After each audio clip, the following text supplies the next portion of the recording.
Mesdames, Messieurs, bonjour ou bonsoir, selon l'heure à laquelle vous nous regardez. Je salue bien cordialement toutes celles et tous ceux qui nous écoutent présentement.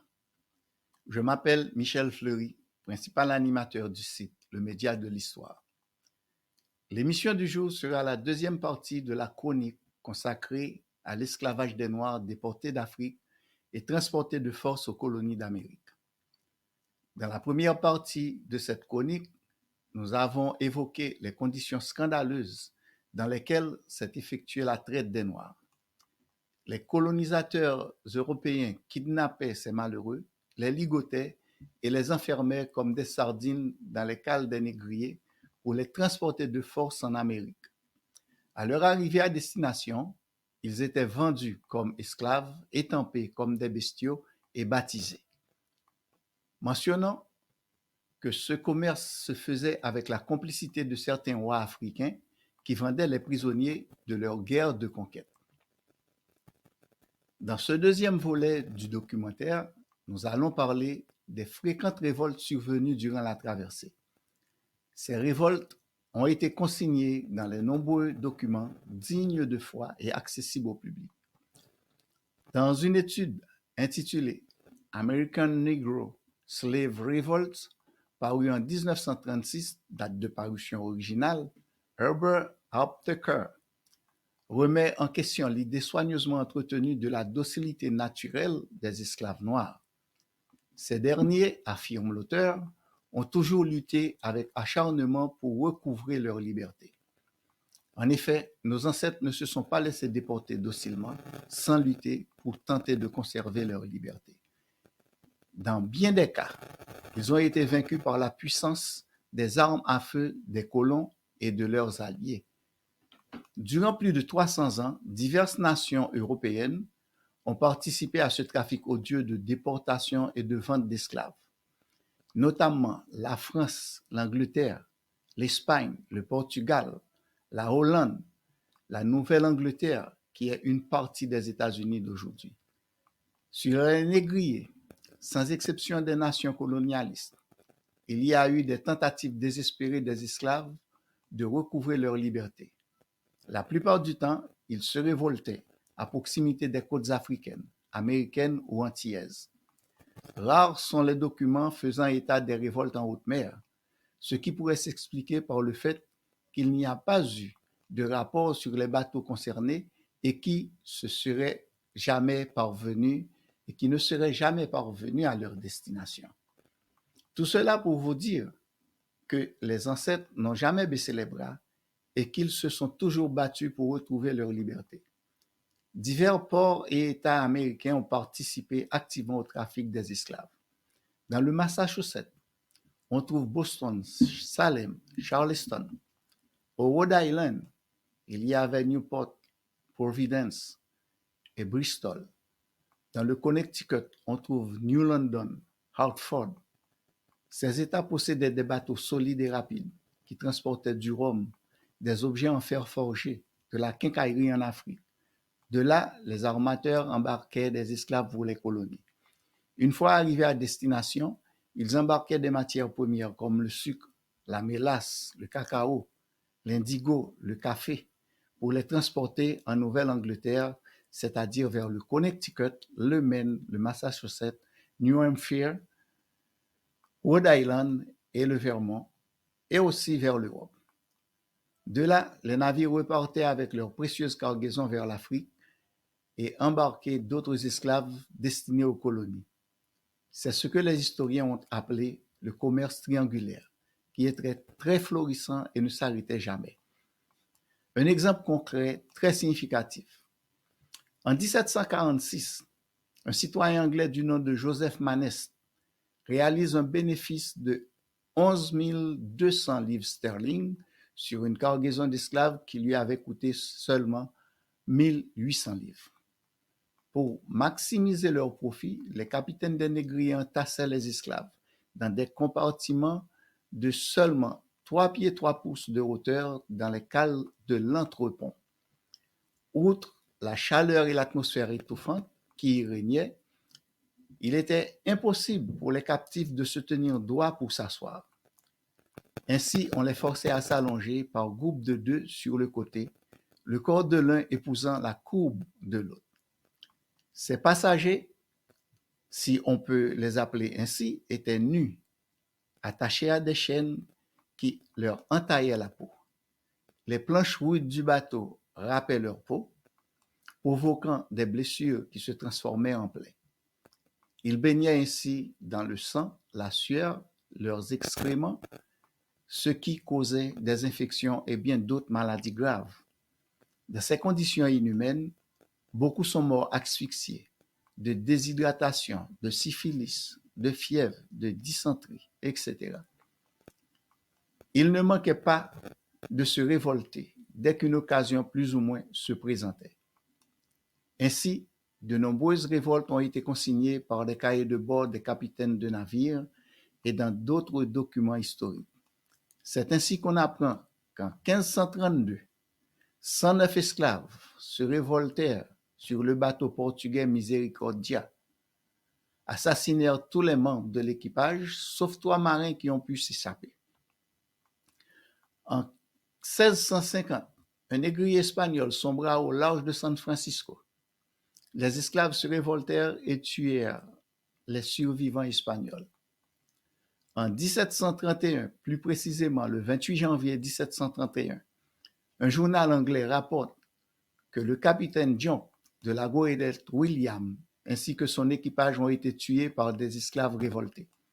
Seulement 3 marins ont pu survivre. La révolte a eu lieu en face des côtes africaines. Le 17 juin 1733, le capitaine Moore et son équipage avaient été attaqués par des indigènes sur le fleuve Gambie aux environs de minuit. D'après le rapport du capitaine Moore, la bataille dura jusqu'à l'aube. Les attaquants tentèrent en vain de monter à bord, mais ils furent repoussés au terme d'une farouche bataille. En 1742, les indigènes prisonniers d'un négrier du nom de Mary se soulevèrent en bloc. Seul le capitaine et son second survécurent à cette révolte. En 1751, au moment de lever l'ancre, le bateau britannique Willingham, qui était au mouillage sur le fleuve Sierra Leone, fut pris d'assaut et incendié par les indigènes captifs qui regagnèrent ensuite rapidement la terre ferme. En 1752, les esclaves du Marlborough se révoltèrent et on n'entendit plus jamais parler d'eux. En 1767, après 4 jours de navigation, les déportés qui se trouvaient sur le négrier britannique, l'Industrie, se révoltèrent. Ils s'emparèrent du navire, massacrèrent l'équipage et remirent le cap sur l'Afrique. Ils réussirent à faire échouer le bateau et à regagner les rives du Sierra Leone. En 1769, l'équipage du Nancy de Liverpool s'apprêtait à partir pour les colonies quand une fusillade éclata à bord du navire. Alertés par les coups de feu, les indigènes de New Calabar, actuellement le Nigeria, sautèrent dans leur pirogue pour voler au secours des frères de sang en danger. Au terme de combats acharnés, ils remportèrent la victoire et tous les insurgés regagnèrent la terre ferme. En 1770, les indigènes de la côte attaquaient le bateau l'Ave Maria en partance pour la Guadeloupe et libérèrent les déportés. Cette fois-ci, ils épargnèrent l'équipage. En 1771, les 52 déportés du bateau Le Nécessaire de La Rochelle se révoltèrent. Après avoir maîtrisé l'équipage, ils s'emparèrent des commandes du navire et mirent le cap sur l'archipel des Bihagos, où ils échouèrent à l'embouchure du Rio Jeba en Guinée-Bissau. En 1780, la Vigilancy, voyageant sous pavillon hollandais avec à son bord 200 déportés africains, arrivait en vue des côtes de la Guyane quand une révolte éclata à son bord. Les déportés tuent les marins, regagnent le rivage à la nage et disparaissent dans la nature. En 1839, la Amnistad, un bateau espagnol en provenance de Sierra Leone, avec à son bord une cinquantaine de déportés africains, est pris dans une violente tempête au large de Cuba. Les captifs réussirent à se libérer, massacrèrent les membres de l'équipage et prennent le capitaine en otage. Le Sierra Leone de 25 ans, 5B pieds, connu sous le nom de Joseph Cinqué, prend la tête de la révolte et oblige le capitaine à reprendre la direction de l'Afrique. Profitant du manque de connaissances des mutins en navigation, celui-ci met le cap sur New York. Après 2 mois de navigation, le bateau arrive près des côtes des États-Unis où il est arraisonné par la marine de ce pays. Les Africains sont accusés de meurtre et emprisonnés en attendant leur procès. Les médias de l'époque s'emparèrent de l'affaire qui fait grand bruit. N'oublions pas qu'il existe à cette époque des grands conflits idéologiques et une grande rivalité entre le Nord anti-esclavagiste et le Sud pro-esclavagiste. Les armateurs espagnols, propriétaires du navire, déposèrent un recours en justice pour récupérer leur cargaison d'esclaves. Un avocat abolitionniste de la ville demande le statut de réfugié pour les naufragés et conteste le prétendu statut de marchandise de ces personnes. L'esclavage étant alors illégal dans cette partie du pays, il est interdit de faire venir des gens d'Afrique pour les mettre en esclavage sur le sol américain. Se fondant sur cette considération, l'avocat présente la cause comme un acte de légitime défense. La Cour fait droit aux arguments de la défense, déclare les accusés non coupables et les autorise à retourner en Afrique. 3 ans plus tard, 35 des survivants retourneront en Sierra Leone. Les révoltés sur les négriers étaient beaucoup plus fréquents qu'on ne l'imagine. L'avertissement non équivoque de Samuel Waldo, commerçant américain, spéculateur, officier de l'armée et homme politique dans la province du Massachusetts, au capitaine Samuel Rhodes, en 1734, en est une preuve. Pour votre sécurité, dit-il, tout autant que la mienne, vous maintiendrez vos esclaves sous une surveillance rigoureuse et vous ne vous fierez guère plus aux femmes qu'aux enfants, de crainte qu'ils ne jouent un rôle de premier plan dans une embuscade qui pourrait vous être fatale. Il existe sur Internet et dans la plupart des bonnes bibliothèques une abondante documentation que vous pourrez consulter si vous désirez approfondir ce sujet.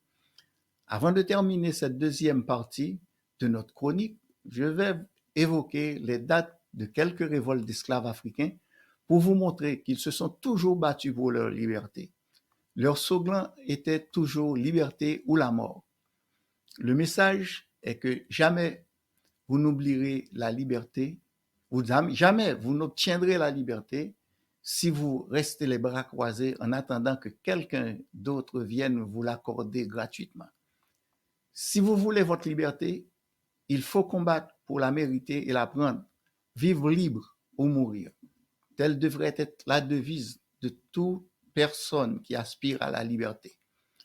Parmi les nombreuses révoltes d'esclaves qu'il y a eu aux Antilles, il faut citer les révoltes de la Guadeloupe en 1656, 1710, 1730, 1752, 1802, les révoltes de la Guyane en 1678, 1699, 1748, 1752, 1822.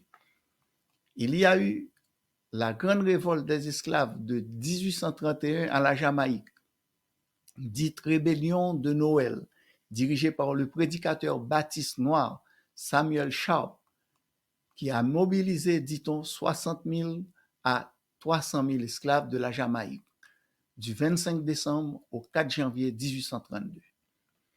Les révoltes de la Martinique en 1678, 1699, 1748, 1752, 1822, 1833, 1848.